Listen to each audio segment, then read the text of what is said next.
Okay, and we are now live. Okay, so this is Senate Appropriations, and we're continuing our testimony on the budget adjustment for this fiscal year. This testimony is going to focus on the DCF related requests that are included in the budget adjustment. And with us, Sean Brown, Sarah Truckle, and Sarah Clark, who's a very familiar face. And so we're going to let you get started, Sean. If you would outline for us the specific budgetary requests that your department is making in the budget adjustment, that would be a good start. Sure. You mean overall? No, just go individually, like the okay, yeah, absolutely. Like the juvenile services replacement, Sure. you know, that 2 million, et cetera. That's what I'm talking about. Sure. So we'll start in the first, in the ups and downs within the DCF admin and support services DEPT ID.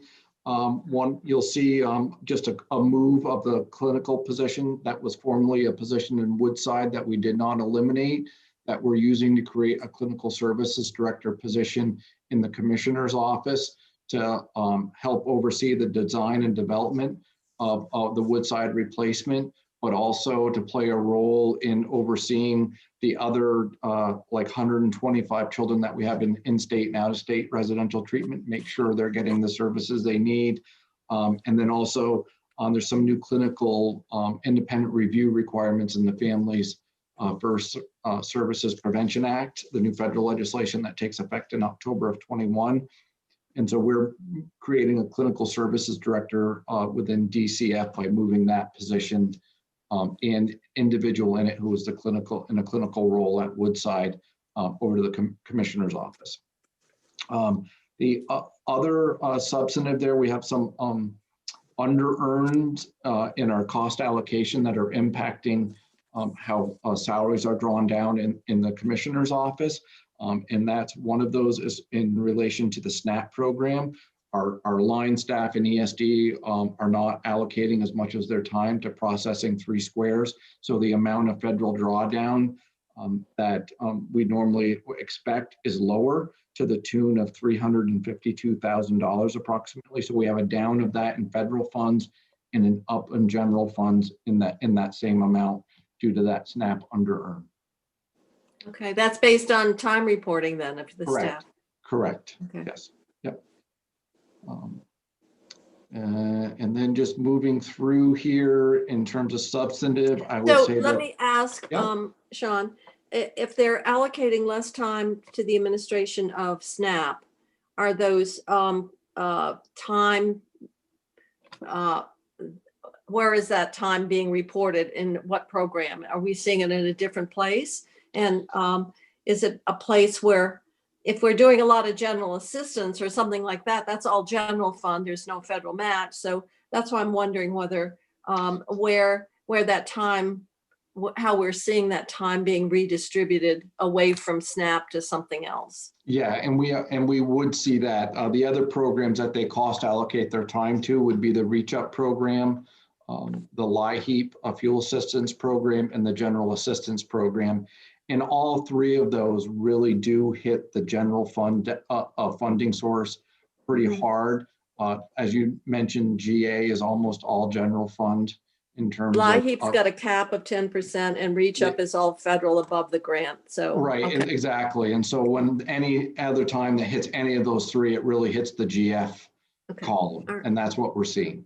So.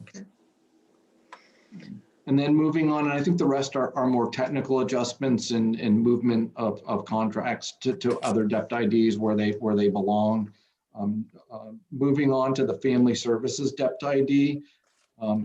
Here is one substantive change you would see is that we moved a position from the Family Services Division and the incumbent staff person in there, a Senior Operations and Policy Manager, from FSD to the Child Development Division. CDD was asked to carry a heavy load during the pandemic. We stood up 5 or 6 separate programs with various funding sources to stabilize and prevent childcare closures. and it really stretched the small CDD staff and leadership team. And we had reassigned this individual to help with the operational relief grant program. And they had previously Could you worked in give us the child- actual words? I'm not familiar with all the the terminology there. Child Development Division. I apologize. Thank The you. Child Development. Thank you. Yes, I apologize, Senator. And that person had previously worked in the Child Development Division and really excelled in managing this project and assimilated into the leadership team. And given the work that's going to still be on the horizon for the Child Development Division, we felt we needed to permanently reallocate that staff person in the position currently to the Child Development Division from FSD. And as soon as we have a vacant position in another area of the department, we will transfer that to FSD to make them whole. But right now, in balancing the needs of the demands on our different divisions, we felt it was important to provide additional leadership in the Child Development Division. And so this reflects the movement of that position that we've made. Senator Yes, Westman? So first comment, I'd say, I think that the Child Development Division did a wonderful job through all of this. And you can't make any comment on this, but from what we hear about moving parts of childcare into the ed agency, are you saying that that's not all going to happen? And you don't have to answer that. I would think before he's going to say this is to really respond to the demands of COVID, which is probably going to be self-contained. Well, my only concern would be if we're tearing down pieces to move over to the ed agency, there's a little reluctance about staff, but I think they've done a wonderful job through all of this. Yeah, it's a tremendous amount of work that has gone in.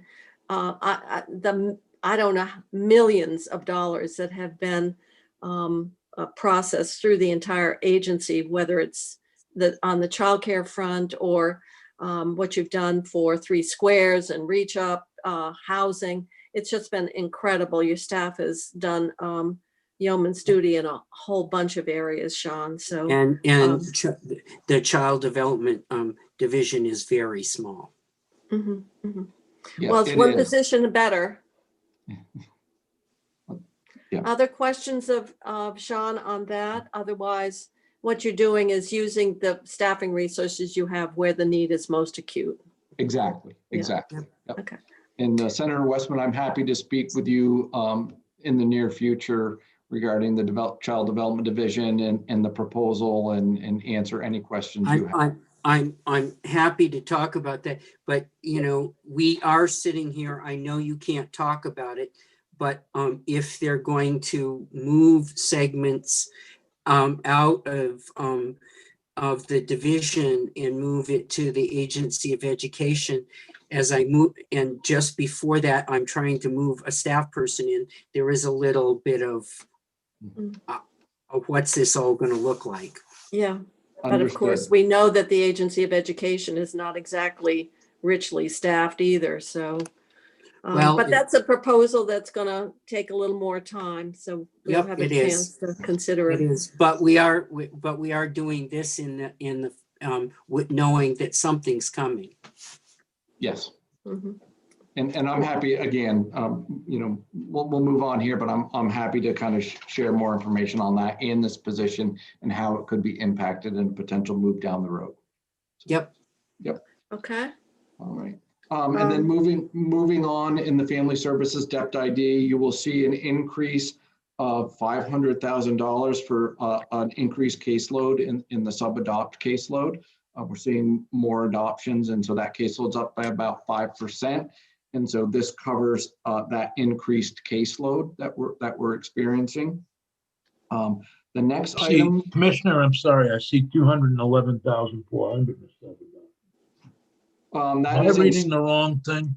No, you were right, Senator. That's in the general fund, and then it would draw down 288,000 of federal funds for a total of $500,000. Oh, okay. I'm only looking at general fund, but thank you. Okay.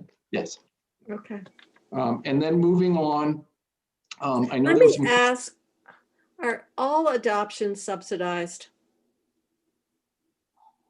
I think it depends on the level of need of the child. I think there's varying, and I can get back to you on what I was those. just wondering what percent of the adoptions, I know that certainly kids that are coming out of foster care are really come with some special needs and demands and costs. I was just wondering whether it's all 90%. It's more of just an area of inquiry because we've seen this increase fairly frequently. Yeah, Cost. it's my understanding that most of the adoptions that occur are subsidized just because of the level of need of the youth that's being adopted. And then moving on, and I know there were some questions yesterday when the agency presented regarding the Turtle Rock. Well, I'd never heard of the program. I think that was that was the first question. Yeah, so a little background on this. These beds were created initially in response to the federal lawsuit brought by Disability Rights on behalf of youth in Woodside. And some of the charges made in that lawsuit or allegations made is that Woodside wasn't properly caring for youth experiencing mental health crisis and wasn't well equipped to serve those youth. And as a part of the settlement agreement that was entered into in that federal lawsuit, we agreed to create some mental health crisis capacity for youth that so that they would not be in the Woodside facility. And some of these youth might not meet the level for an inpatient psychiatric care. So this was a crisis intervention. And so the department worked to establish a 2-bed crisis program with Washington County Mental Health in response. Those beds have been pretty much used continuously since they've been created. Unfortunately, they weren't budgeted when they were created. And so now we're given that they're being used continuously and we see them being an ongoing part of the system of care, that we are now asking that they be funded and rolled into the budget. And so you will see, yes. Senator Sears? Yeah. Yes. And I want to make clear that this, on Tuesday, we plan to have you in Senate Judiciary. And one of my concerns is the same one I have with the adult correction system, and that is more and more kids with significant mental health issues ending up in DCF rather than under the Department of Mental Health. And you're being asked to, and programs like this one and others are being asked to deal with issues that were not traditionally DCF type kids. And I think we have to take a really hard look as a state as to how we're dealing with mental health, both in the juvenile and adult systems of kids and adults who exhibit significant mental health problems. I know that in many cases, a youngster will strike out perhaps at a group home, let's say, and hit a staff member. That might result in an adult charge, in a juvenile charge of assault on that staff member. But the underlying problems are significant mental health issues. And I have this real fear that we're heading in a direction in this state where we're asking people to do things they weren't designed to do. And I'm all happy to see it. Odin, Turtle Rock, whatever it is, program. But shouldn't they be under the Department of Mental Health? And that's the real question. And it's the same question I ask in the adult system, where we're asking correctional centers to deal with some of the most difficult mental health cases, as well as, of course, substance abuse. So I just want to put that on everybody's radar, and that's part of my conversation on Tuesday in Judiciary. Well, Senator Sears, going way back, and you and I do, It used to be that children were ending up in the custody of the state in order to have access to the programs that they needed because the parents obviously couldn't afford the treatment the kids need. So your question is more, I would think, is related to how we determine that primary responsibility, whether the child's needs are primarily should be addressed by mental health, or whether there are other factors that make them primarily I want to make a clear, path I to have no custody. problem with DCF contracting for beds with Washington County Mental Health. That's not the problem. The question is it the appropriate agency to be dealing with that problem? And what I've seen over the years is as we more and more ask corrections to deal with mental health issues, they end up in lawsuits, they end up in problems, they end up with suicides and other events. We saw the same thing happen with Woodside, where significant mental health issues were being asked to be dealt with by Woodside. Now, I'm not excusing the Woodside staff for the restraints, et cetera, but they were dealing with some really difficult kids.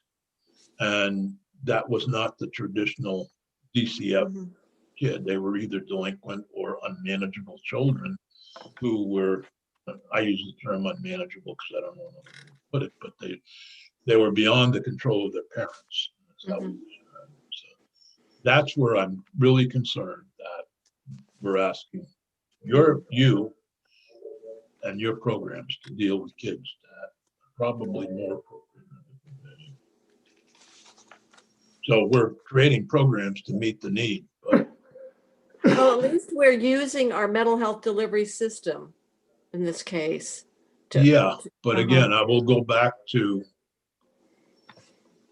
we are hiding mental health problems in this state within the Department of Corrections.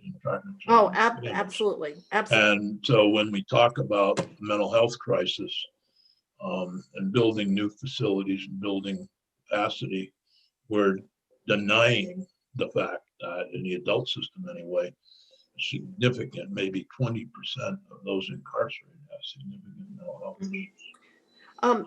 And then if you add on substance abuse with the Department of Health, it just mushrooms. And I think the same is true with the kids we're seeing now.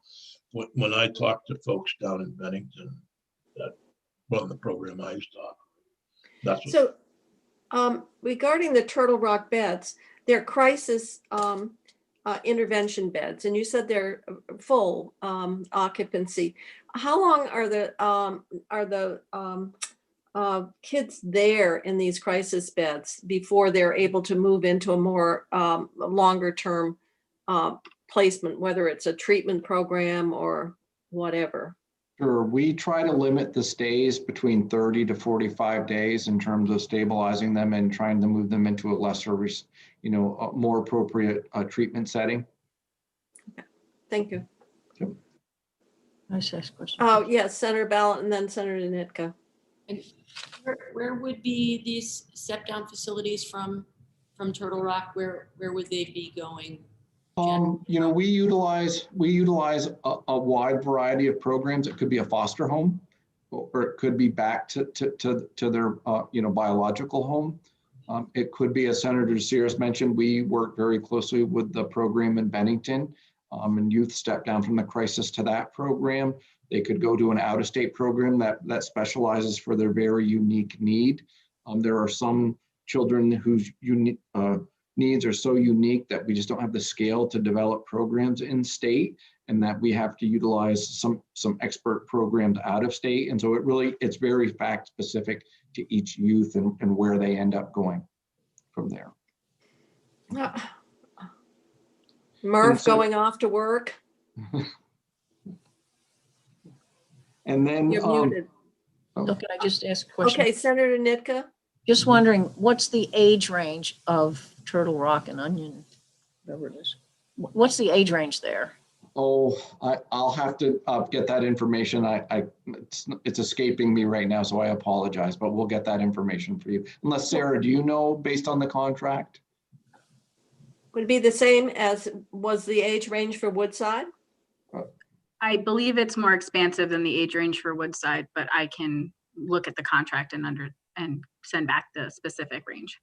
Because I'm wondering also, are children that might have been going to community house, where might they be going?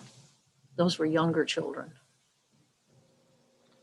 We run various programs. We have a program for young children at the Brattleboro Retreat, a residential program at the Brattleboro Retreat as well. Well, for young that was affiliated with the retreat, but it was in a separate building. Yeah, and I believe they're still operating a program for young kiddos right now. So we've stopped utilizing the program that they had for older kids just because the utilization was down significantly. So we're winding that program down right now. So you're saying the children, younger children, are actually in the retreat now, buildings? Not, or it's a building on their campus, but not in the retreat building. It's a separate facility on their campus. Okay, thanks. Yep. Okay, unless there are further questions, we'll keep going. Because we're kind of touching on the Woodside replacement, I think, at this point. Yeah, and then I did want to just touch on the bulk of the funding for those 2 beds, given their mental health crisis beds, is global commitment Medicaid funding. 630 of the $700,000 cost is global commitment.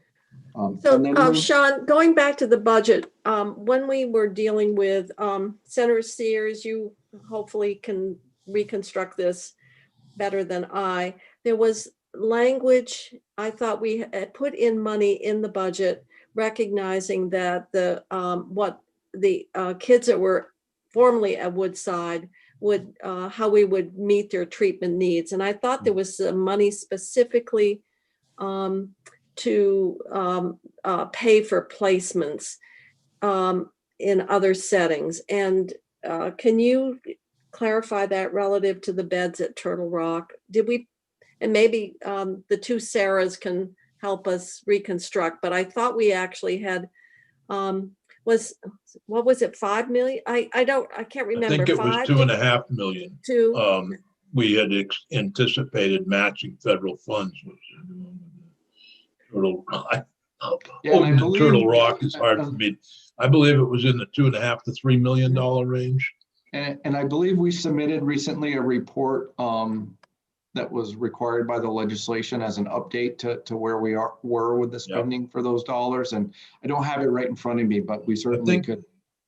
I think some of it was Sununu, which was not, as I recall, which was not matchable, but the bulk of it was matchable because you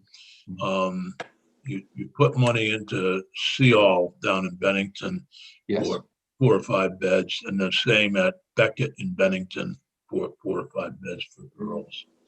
Okay. That's my recollection. You are correct, Senator. We have expanded our agreement with the programs in Bennington.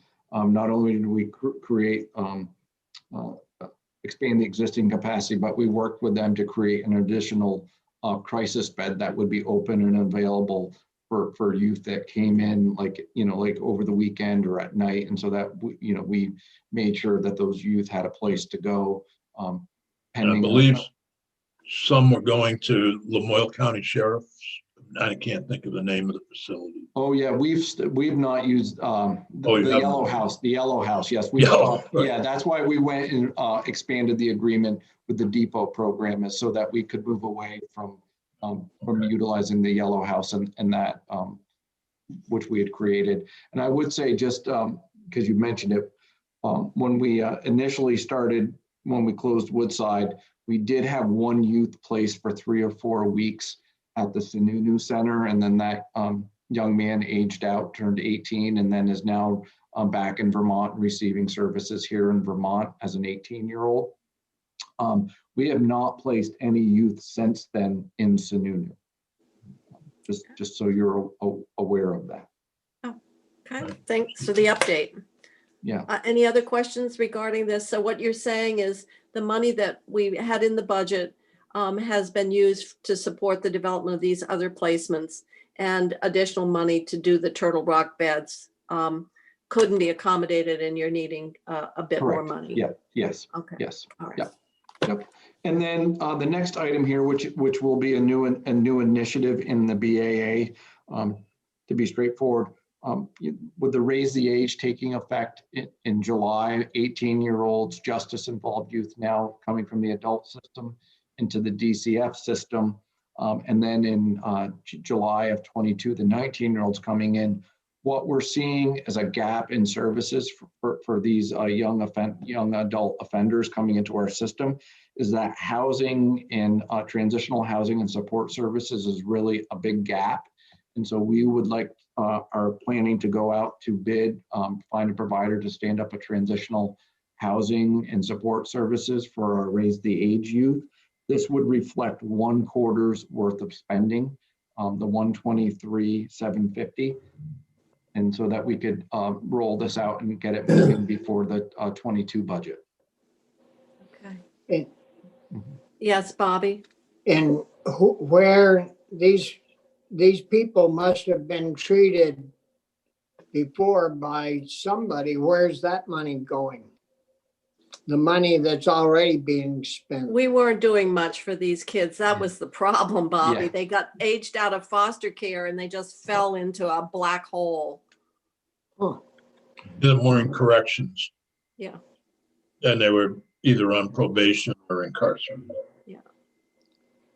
So no savings in money then, just an additional cost of servicing that age group in a better manner and costing, Mhm. a little bit more, which is fine.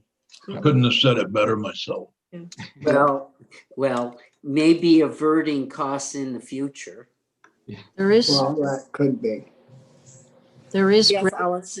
now, for instance, in Springfield, redevelopment that BCHB and many other agencies were involved in terms of several storefronts and the whole buildings, whereby there are now several single unit living units for youth who are who have aged out, and with a supervised arrangement of supervisor living on the premises, and they have their own rooms. They do a shared kitchen. It's absolutely incredible that it's there.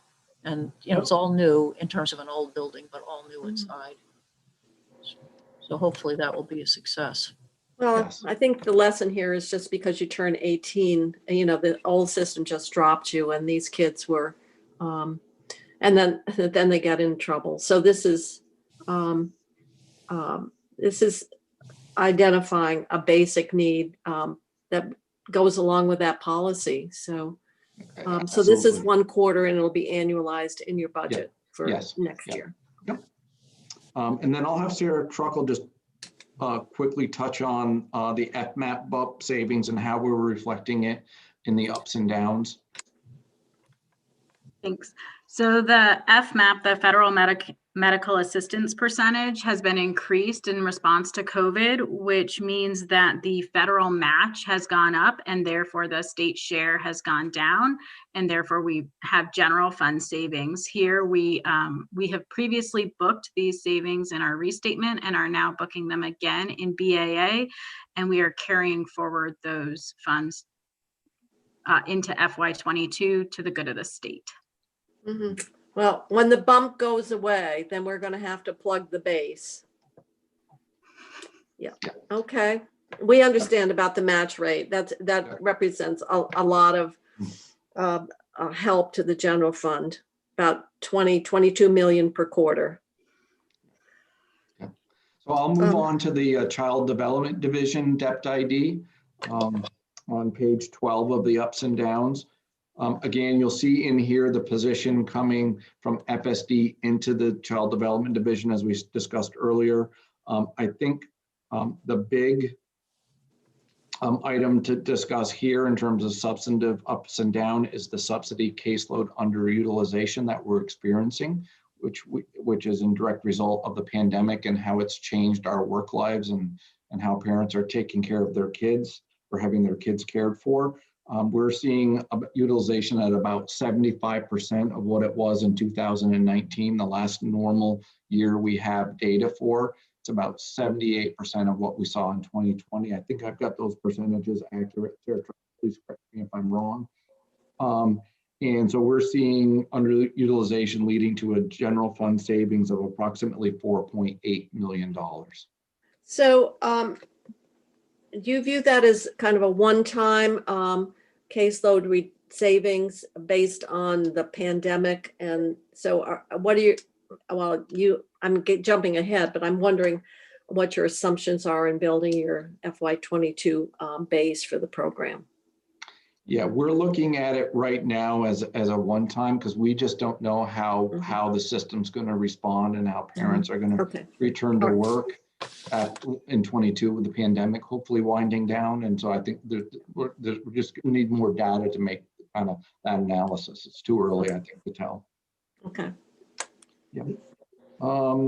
And then again, you will see the same FMAP bump switch in the amount of just under $130,000 that we just touched on, because there's federal funding tied to the FMAP rate in the Child Development Division.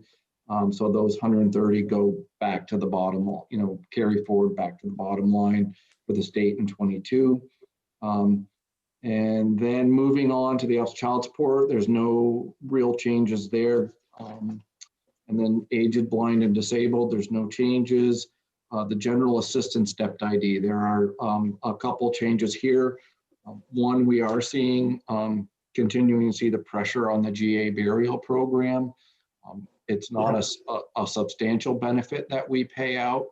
We only pay $1,100 per cremation or burial for low-income Vermonters who die without the ability to pay for their final disposition. And so we are seeing pressure in that. We've been seeing that pressure for a little bit. And some of it's, I think, just tied to Vermont's demographics. What we don't know yet, and we're still trying to collect some data, is whether we're seeing the pandemic is causing an uptick as well. We do know that the most recent stimulus bill might be about $800,000 coming to Vermont for burial costs, but we haven't received any guidance on how those dollars can be leveraged and spent. Well, hopefully we can swap them out once we know. And then the other big is regarding our use of motels to house all the homeless households in the state, to keep them safe during the pandemic. We are leveraging primarily FEMA funding for the bulk of the funding. It's covering 75% of the cost. The good news is the president signed an executive order yesterday. It looks like that's going to bump up to 100%. We need a little bit clarification, but that's certainly good news to Vermont. And so this is really... I've already said to Steve Klein, how much do we get here? It could be a couple million. I mean, just the ballpark it. We're spending about $4 million a month on motels. And right now we've been using CRF dollars prior to December, but then we were allowed to carry them forward. And so it's about $1 million a month of the state match. And so that's what you would see per month, potentially. And so this is really the up in the interdepartmental transfer of $15 million is really a spending authority so that we can spend those FEMA dollars. Prior to the BAA, we were going through the excess receipts process to receive in spending authority for the FEMA dollars, but with the BAA, we put in what we're going to receive for the remainder of the year from FEMA in the BAA for spending authority purposes. So let me ask Sarah, we put in some language to allow the CRF allocation for this very purpose. So is this a matter of coordinating what you requested in the BAA with what we just did in the bill we passed? I think the bill that you just passed, right, just dealt with the state match portion of it, right, through the existing coronavirus relief fund appropriation. And what's in budget adjustment is just the FEMA portion of the spend. And so budget adjustment is the 75% of the total cost. And in the bill you just passed, that's the 25%. Okay, well, we allowed you to continue the allocation and use it for this purpose, so. Yep. Okay. Well, we have certainly a plethora of different funding sources to keep straight here in terms of how this is all coming down. Okay, so, but in many ways, good news, because it's freeing up or either freeing up or reducing or eliminating the need for general fund demand. Yeah, for the state match, absolutely. Yep. Yeah. And would it also impact our mass feeding program as well to support the folks and the families in the motels as well. Moving on to the next step ID beyond GA, no changes in the 3 squares. That's all federally funded. So the bulk of those dollars don't even flow through us in the increases that we're issuing out. The Reach Up Depth ID, one change, which is we're seeing a decreased caseload. We have dropped, while we saw an initial spike of cases from March to April at the beginning of the pandemic. Since that time, we have lost 645 reach up cases, and our applications are down 16% comparison year over year. And when you factor in that caseload reduction, we have caseload savings of about $4.1 million. Is that, you taking that out of the base? Well, I'm getting ahead to next year. So I guess we won't know until. Well, if you recall back in the restatement budget, we had a $10 million up because we thought at that time we were based on forecasts that we were going to see a significant increase in the caseload, and there was an up of about 5 million in CRF and 5 million in GF, and so this really kind of pulls back that GF that was given in the restatement budget, and so this just to frame that up in that perspective. Okay. No changes in the LIHEAP, Low Income Home Energy Assistance Program, DEPT ID. No real significant substantive changes in the Office of Economic Opportunity, DEPT ID. You only need to, we're not the House, so Okay. we only want to know where the changes are. Okay. Yeah, so the next step idea So is we want the expedited version of. sure, absolutely. And I think what's only left as a substantive change is in the Woodside Depth ID, which we will be renaming. Given that Woodside is closed, you will see that renamed, I believe, in the 22 budget. I think that's our plan. Would it be for? Has the Commissioner of Mental Health brought the bulldozer in yet, or is that just? I think the building is still intact. I know, we were joking about that, weren't we, Dick? We could have it the Richard Sears Memorial Juvenile Center. Facility, yeah. Right. Then We could name it. then we they could tear it name down. in next year's budget. Yeah. Then you got to name it before they tear it down. Yeah, we'll put your name on it just before the bulldozer comes in. Right. Before Sarah gets the bulldozer. Okay, so for the treatment program replacement, you're asking for money. Correct. Just real touch on the position we moved into the DCF admin depth ID, the Commissioner's Office of Clinical Director. You just see that leaving the Woodside depth ID here. We had left that position intact and didn't eliminate it in the budget process. Is that position filled? Yes, it is. Yep, it is. And that position, that clinician's been actively involved working with Beckett and the architects and BGS and others as we work on still finalizing the renovations and the program design that we're still finalizing as well. But yes, so renovation costs for the new secure facility, as we testified to earlier in our proposal that was ultimately approved through the Joint Fiscal Committee process to move forward with Beckett. We indicated that there would be some renovations and that we were still working through and we're close to finalizing the design and hope to have it, we hope, final next week actually. And that based on our work, we'd set aside about 1.2 to 1.4 in our base Woodside budget in the restatement budget for renovations. and we knew that those costs were going to be higher than that. It looks like they're going to come in around 3.4 million. And so we are asking for a one-time appropriation to pay for those renovations up front to move that facility forward.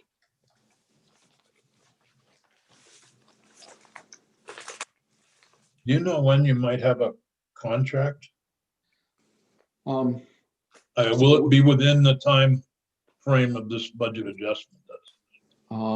We are still negotiating and valuing the property for the lease purposes, because there's going to be a buyout clause in the lease, so that the state has the opportunity to purchase the property after a set period of time if it wishes to do so.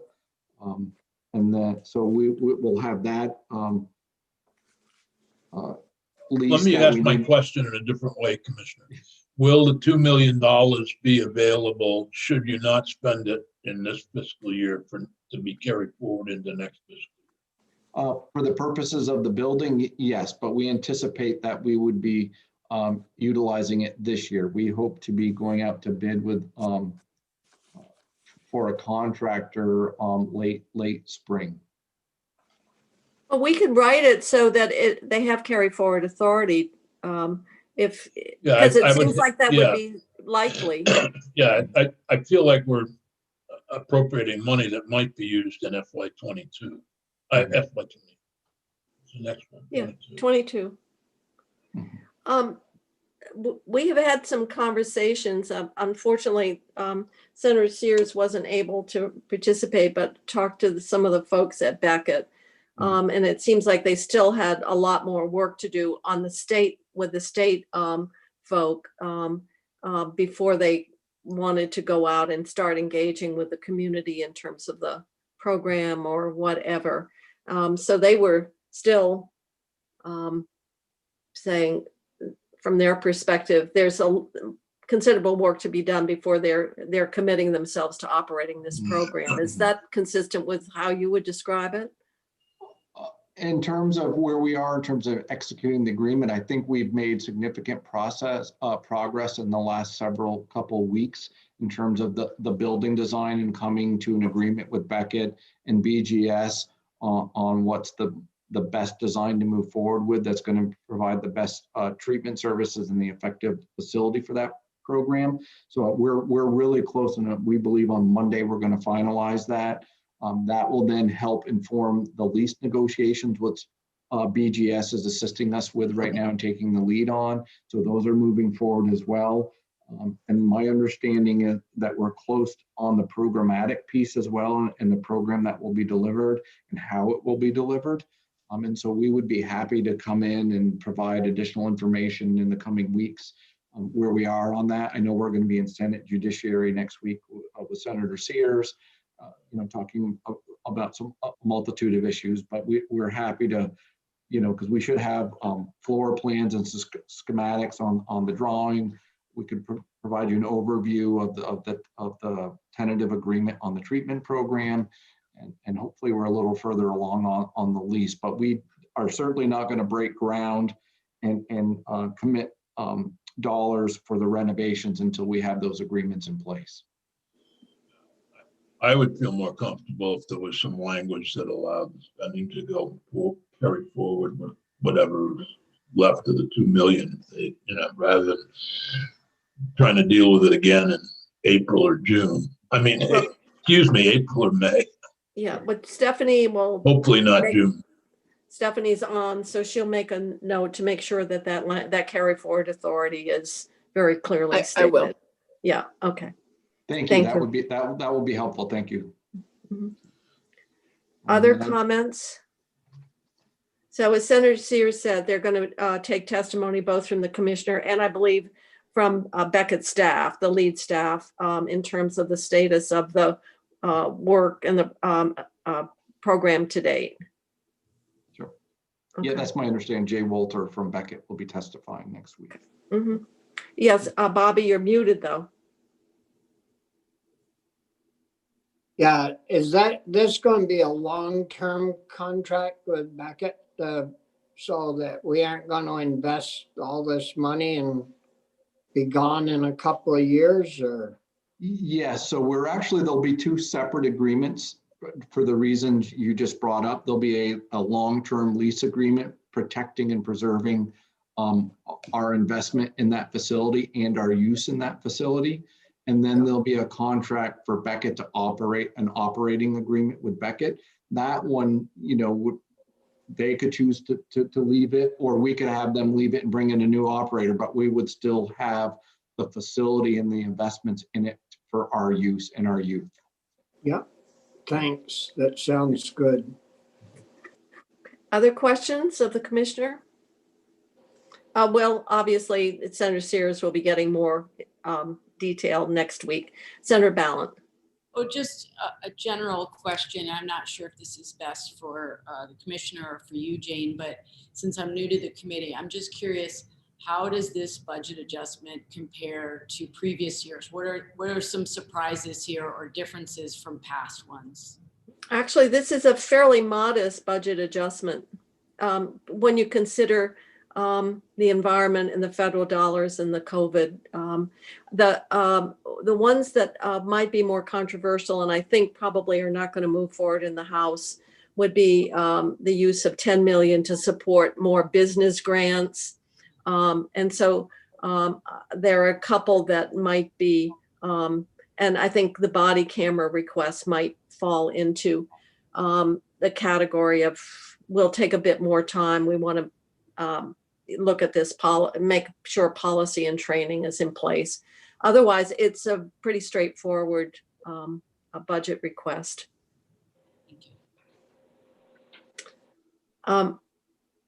Sarah, would you agree with that? Yeah, yes, I would. And a matter of fact, I think just the impact of the pandemic on some of our caseloads is really a little bit unprecedented, right? In terms of we're actually seeing caseload and utilization savings across a variety of programs, which maybe a year ago, none of us would have anticipated. But I suspect some of it also ties into the federal benefits and assistance that are flowing out as well. So other questions? Yes, Senator Sears and then Senator Nitka. For the record, it had nothing to do with this witness, but I would want to purchase the body cameras now. If you want to wait for use, I just think it's when the administration has put the money in to buy body cameras for fish and wildlife and other law enforcement, and I'm troubled to hear that they may not go forward with that. Okay, well, I'm Just not as one senator, I will just say that. And they haven't finished voting the bill, so I don't know what the final decision would be.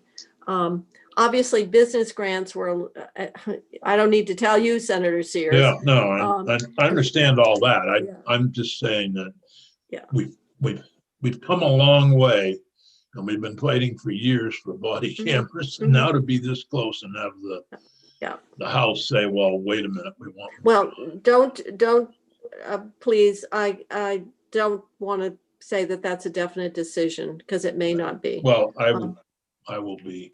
So, but we know what position would be. If it comes over included, you will support it. If it's not included, you will push to have it put back in. I will. Okay. I think I've got it. Yeah, I don't think I'm. Me too. All right. Other. Are you supporting me, Bobby, or are you joining me? Well, I got it all right up here, Dick. there's a big question mark there. Alice, you're next. So just an issue they raised with Adam when he was in, and I don't know what the true story on this is, but I keep hearing about it. And I think Representative Jim Harrison was involved in this too. With regard to the VSNP program, Oh, I know this is the bane of your existence, but but we know who you have as a constituent, Alice. Yes, I had heard that that there were that the program is out of money. Part of it is that the towns haven't been having as many people register their dogs, and therefore the $2 fee wasn't coming in, but also that there were outstanding bills to veterinarians who had done the work and they haven't been paid. And I wonder if you could shed some clarity on that Adam was going to mention it, but maybe he forgot to. He did, Senator. And so we are looking into the unpaid bills.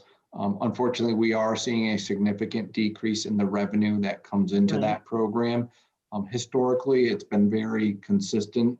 While it comes in on a very cyclical basis based on the time of the year. Mhm.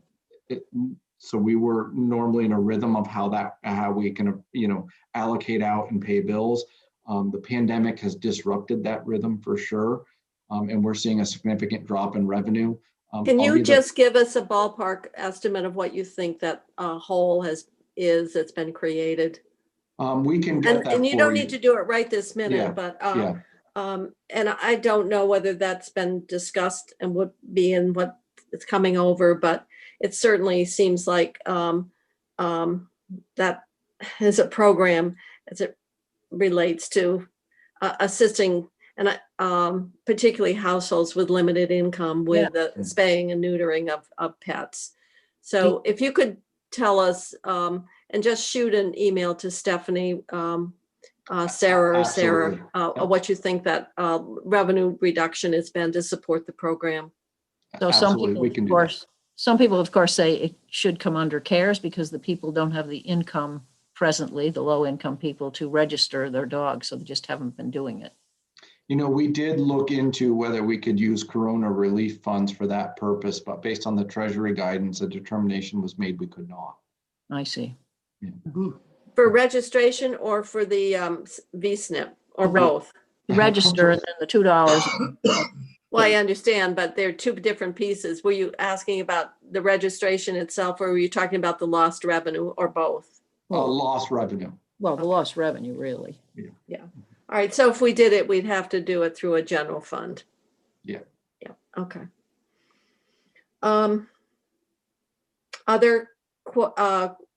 Other items that we identified or came to mind when Adam came in that we haven't covered? Okay. If not, it's almost 3:00 on a Friday afternoon. And so I'm going to suggest that unless there are further questions of our witnesses today, that we adjourn the committee for the week. And we will come back on Tuesday after the governor's speech, budget address. Any other comments or questions? Otherwise, we will adjourn and go offline. All right. Thank you. Just take a